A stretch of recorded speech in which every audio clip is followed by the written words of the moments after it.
Shalom Bapak Ibu yang dikasihi dalam Tuhan, senang kali bisa menyapa saudara semua. Mari tetap semangat di dalam Tuhan, dan kita masuk di bulan Mei 2024, sebuah anugerah. Kita ada di hampir pertengahan tahun, dan saya percaya Tuhan memberkati saudara dengan berkat yang luar biasa. Kita juga bersyukur di bulan Mei ada ibadah kenaikan Tuhan Yesus ke sorga, dan mari gereja-gereja Tuhan semangat untuk menyambut hari ini. Sebab hari kenaikan Yesus ke sorga adalah sebuah momen di mana kita melihat karya Tuhan yang memberikan janjinya, yaitu Roh Kudus yang dicurahkan. Tapi melewati kesempatan ini, mari kita akan mendengarkan bersama dan sharing bersama buat triparti di minggu yang pertama bulan Mei dengan tema komunitas yang membangun. Saya akan baca dalam 1 Korintus pasal 12 ayat yang ke-12 yang menjadi tema renungan kita. Karena sama seperti tubuh ini satu dan anggota-anggotanya banyak, dan segala anggota itu meskipun banyak merupakan satu tubuh, demikianlah pula Kristus. Jadi mari belajar untuk mencari komunitas yang terbaik, karena komunitas yang terbaik menentukan masa depan yang baik. Komunitas yang baik menentukan kata-kata yang baik. Komunitas yang baik menentukan perilaku yang baik. Komunitas yang baik menentukan cara berpikir yang baik.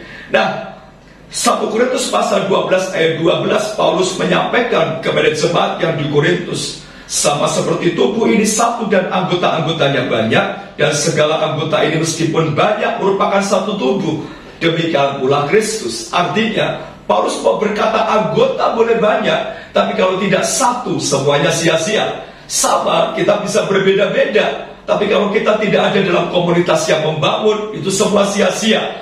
Maka akhirnya yang terjadi, orang bisa punya cara berpikir yang berbeda, orang bisa punya sikap yang berbeda, orang juga punya persepsi yang berbeda. Jadi itu sebabnya mari membangun komunitas yang luar biasa. Komunitas yang membangun itu terdiri dari beberapa bagian penting yang sangat perlu kita perhatikan. Yang pertama, dalam komunitas yang membangun itu kenapa sangat penting? Karena dalam komunitas itu akan ada dorongan yang positif. Nah, kenapa komunitas yang membangun penting? Karena yang pertama ada dorongan yang positif, mendorong, memberikan perhatian. Sama dalam sebuah konsep triparti. Triparti yang membangun, komunitas yang membangun adalah saling memberi dorongan. Dorongan yang baik, dorongan setia beribadah, dorongan untuk baca Alkitab, dorongan untuk berdoa, dorongan untuk tetap bersatu, dorongan untuk mencintai rumah Tuhan, dorongan untuk cinta gereja, dorongan untuk memberi yang terbaik. Kenapa? Karena ini sesuatu yang luar biasa. 1 Tesalonika 5 ayat 1 mengatakan sebab itu saling menguatkan dan saling membina seperti yang sebenarnya kami lakukan. Jadi komunitas yang membangun yang pertama adalah selalu memberikan dorongan. Yang kedua, komunitas yang membangun adalah tempat pelatihan yang terbaik. Karena ketika kita dalam komunitas itu, kita sedang dilatih.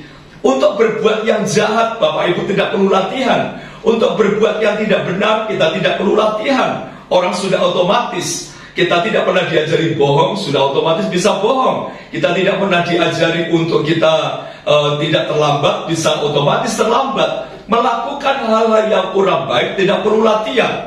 Tapi melakukan hal yang terbaik itu butuh proses, butuh latihan.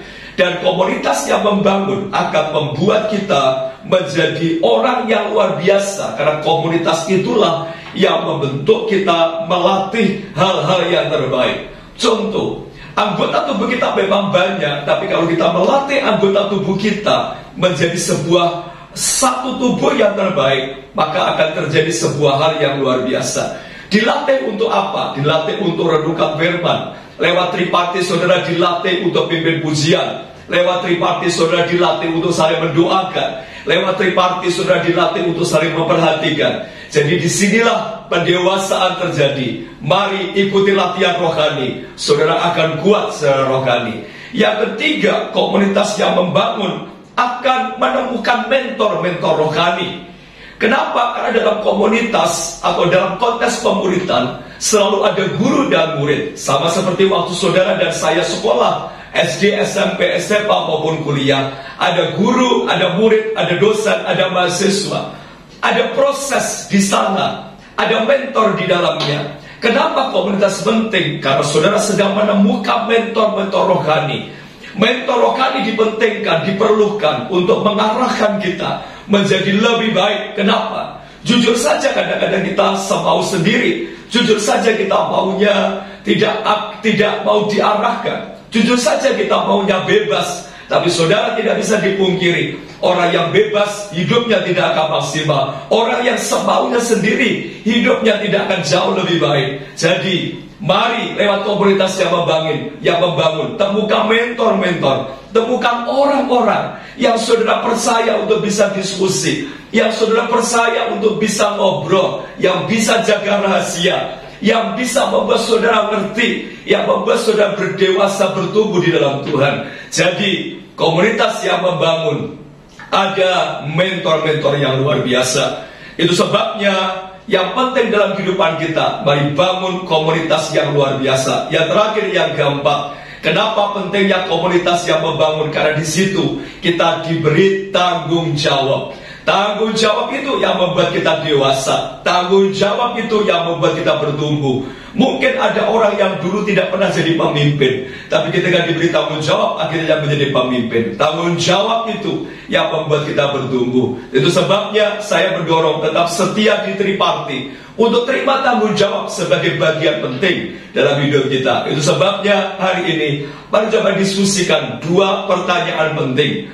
Yang pertama adalah bagaimana setiap kita bisa merespon setiap diskusi dalam firman dengan terbaik. Artinya, mari bagaimana setiap kita bisa melakukan firman itu. Yang kedua, bagaimana sikap hidup kita ketika kita dimentor atau diarahkan supaya Tuhan bekerja dalam kehidupan kita. Dan itu sebabnya lewat Triparty ini, mari terus saling mendoakan, tetap semangat, tetap menjalin hubungan yang terbaik dalam Triparty. Dan saya percaya Tuhan bekerja dalam hidup saudara. Selamat Triparty, tetap semangat, selamat diskusi. Tuhan memberkati kita. Salam discipleship.